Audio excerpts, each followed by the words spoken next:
हरे Krishna. Shrimad Bhagavatam canto 10 chapter 53 Krishna द्वारा रुक्मिणी का हरण। सुखदेव गोस्वामी ने कहा, इस प्रकार कुमारी रुक्मिणी का गुप्त संदेश सुनकर यदुनंदन ने ब्राह्मण का हाथ अपने हाथ में ले लिया और मुस्कुराते हुए उससे इस प्रकार बोले। भगवान ने कहा, जिस तरह रुक्मिणी का मन मुझ पर लगा है उसी तरह मेरा मन उस पर लगा है। मैं रात में सो तक नहीं सकता। मैं जानता हूँ कि द्वेषवश रुक्मिणी ने हमारा विवाह रोक दिया है।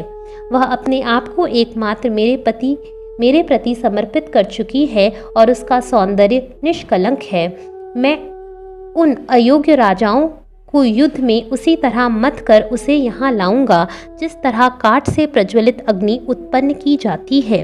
सुखदेव गोस्वामी ने कहा, भगवान मधुसूदन रुक्मिणी के विवाह की सही लग्न का समय भी समझ गए। अतः उन्होंने अपने सारथी से कहा, हे दारुक, मेरा रथ तुरंत तैयार करो।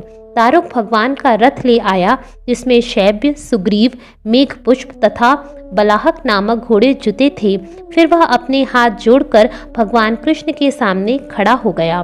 भगवान शौरी अपने रथ में सवार हुए और फिर ब्राह्मण को चढ़ाया। तत्पश्चात भगवान के तेज घोड़े एक रात में ही उन्हें आनर्त जिले से विदर्भ ले गए। कुंडिन का स्वामी राजा भीष्मक अपने पुत्र के स्नेह के वशीभूत होकर अपनी कन्या शिशुपाल को देने ही वाला था। राजा ने समस्त आवश्यक तैयारियां पूरी कर ली थी। राजा ने मुख्य मार्गों, व्यापारिक सड़कों तथा चौराहों को ठीक से साफ करवाया और तब उन पर जल छिड़कवाया। उसने विजय तोरणों तथा खंभों पर रंग बिरंगी झंडियों से नगर को सजवाया। नगर के स्त्री पुरुषों ने साफ सुथरे वस्त्र पहने और अपने अपने शरीरों पर सुगंधित चंदन लेप लगाया और बहुमूल्य हार, फूल की मालाएं तथा रत्न जटित आभूषण धारण किए। उनके भव्य घर अगरू की सुगंध से भर गए। हे राजन, महाराज भीष्मक ने पितरों, देवताओं तथा ब्राह्मणों को भली भांति भोजन कराकर उनकी विधिवत पूजा की। तत्पश्चात उसने दुल्हन के मंगल के लिए परंपरागत मंत्रों का उच्चारण करवाया। दुल्हन के अपने दांत साफ किए और फिर स्नान किया और इसके बाद उसने मांगलिक वैवाहिक हार धारण किया। तत्पश्चात उसे उत्तम कोटि के नए वस्त्रों की जोड़ी पहनाई गई और अत्यंत सुंदर रत्न जटिल गहनों से सजाया गया। उत्तमोत्तम ब्राह्मण जनों ने वधू की रक्षा के लिए ऋग, साम तथा यजुर्वेदों के मंत्रों का उच्चारण किया और अथर्ववेद में पटु पुरोहित ने नियंता ग्रहों को शांत करने के लिए आहुतियां दी। राजा ने विधि विधानों के ज्ञान में दक्ष व अद्वितीय ब्राह्मणों को सोना, चांदी, वस्त्र, गौएं तथा गुड़ मिश्रित तिलों की दक्षिणा दी। चेदी नरेश राजा दमघोष ने भी अपने पुत्र की समृद्धि सुनिश्चित करने के लिए समस्त कृत्यों को संपन्न करने के लिए मंत्रोच्चार में पटु ब्राह्मणों को लगा दिया। राजा दमघोष ने मद टपकाते हाथियों, लटकती सुनहरी सांकलों वाले रथों तथा असंख्य घुड़सवार और पैदल सैनिकों के साथ कुंडिन की यात्रा की। विदर्भ राज भीष्मक नगर के बाहर गए और राजा दमघोष से विशेष सत्कार के प्रतीकों के साथ मिले। फिर भीष्मक ने दमघोष को इस अवसर के लिए विशेष रूप से निर्मित आवास गृह में ठहराया। शाल्व, जरासंध, दंतवक्र तथा विदुरथ जो शिशुपाल के समर्थक थे, वे सभी पौंड्रक तथा हजारों अन्य राजाओं के साथ आए। शिशुपाल को दुल्हन दिलाने के लिए कृष्ण तथा बलराम से ईर्ष्या करने वाले राजाओं ने परस्पर यह निश्चय किया, यह कृष्ण यदि बलराम तथा अन्य यदुओं के साथ दुल्हन का अपहरण करने यहाँ आता है तो हम सब मिलकर उससे युद्ध करेंगे। अतः वे ईर्ष्यालु राजा अपनी सारी सेनाएं तथा सारी सैन्य वाहन लेकर विवाह में गए।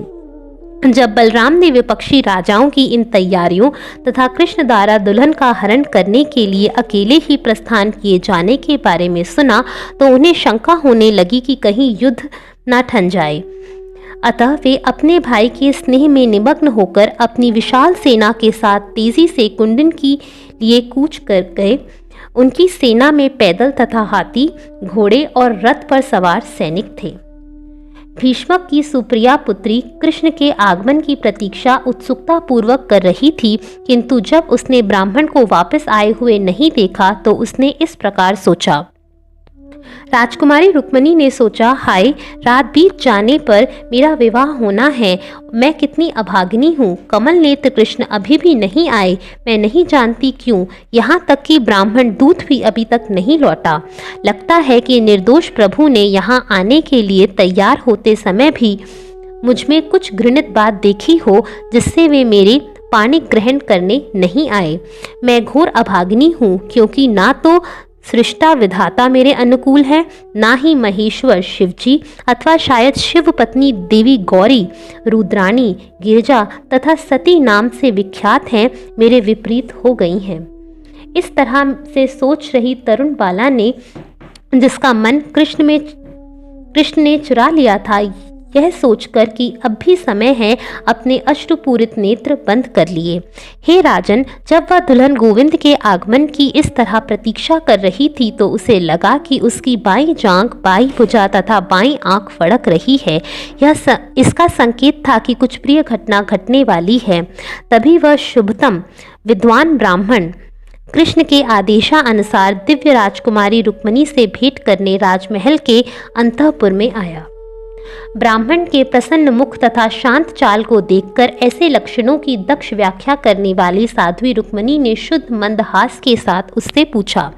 ब्राह्मण ने उनसे यदुनंदन के आगमन की सूचना सुनाई और उनके साथ विवाह करने के भगवान के वचन को कह सुनाया। राजकुमारी वैदर्भी कृष्ण का आगमन सुनकर अत्यधिक प्रसन्न हुई। पास में देने योग्य कोई उपयुक्त वस्तु ना पाकर उसने ब्राह्मण को केवल नमस्कार किया। जब राजा ने सुना कि कृष्ण तथा बलराम आए हैं और वह उसकी पुत्री का विवाह देखने के लिए उत्सुक हैं, तो वह बाजे गाजे के साथ उनका सत्कार करने के लिए पर्याप्त भेंटें लेकर आगे बढ़ा। उन्हें मधुपर्क, नए वस्त्र तथा अन्य वांछित भेंटें देकर उसने निर्धारित विधियों के अनुसार उनकी पूजा की। उदार राजा ने दोनों प्रभुओं के लिए तथा उनकी सेना एवं अनेक संगियों के लिए भव्य आवासों की व्यवस्था की। इस तरह उसने उनको समुचित आतिथ्य प्रदान किया। इस तरह भीष्मक ने इस अवसर पर एकत्र हुए राजाओं को सारी वांछित वस्तुएं प्रदान की और उनकी राजनैतिक शक्ति, आयु, शारीरिक बल तथा संपत्ति के अनुसार उनका सम्मान किया। जब विदर्भ वासियों ने सुना कि भगवान कृष्ण आए हैं तो वे सब उनका दर्शन करने गए। अपनी आंखों की अंजलि से उन्होंने उनके कमल मुख के मधु का पान किया।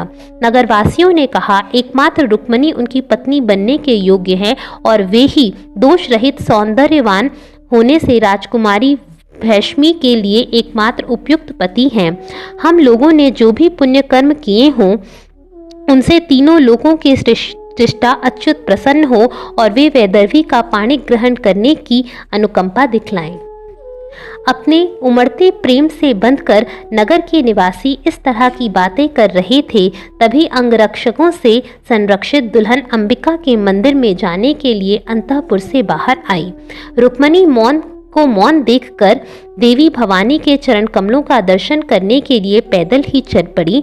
उनके साथ माताएं तथा सखियां थीं और वे राजा की बहादुर सैनिकों द्वारा संरक्षित थीं, जो अपने हथियार ऊपर उठाए हुए सन्नद्ध थे। रुक्मिणी केवल कृष्ण के चरण कमलों में अपने मन को ध्यानस्थ किए थी। मार्ग भर में मृदंग, शंख, प्रणव, तुरही तथा अन्य बाजे बजाए जा रहे थे। दुल्हन के पीछे पीछे हजारों प्रमुख गणिकाएं थीं जो नाना प्रकार की भेंटें लिए थीं। उनके साथ ब्राह्मणों की सजी धजी पत्नियां गीत गा रही थीं और स्तुतियां कर रही थीं। वे माला, सुगंध, वस्त्र तथा आभूषण की भेंटें लिए थीं। साथ ही पेशेवर गवैये, संगीतज्ञ, सूत, मागध तथा वंदीजन थे। देवी के मंदिर में पहुंचकर रुक्मिणी ने सबसे पहले अपने कमल सदृश पैर तथा हाथ धोए और तब शुद्धि के लिए आचमन किया। इस तरह पवित्र एवं शांत भाव से वे माता अंबिका के समक्ष पधारी।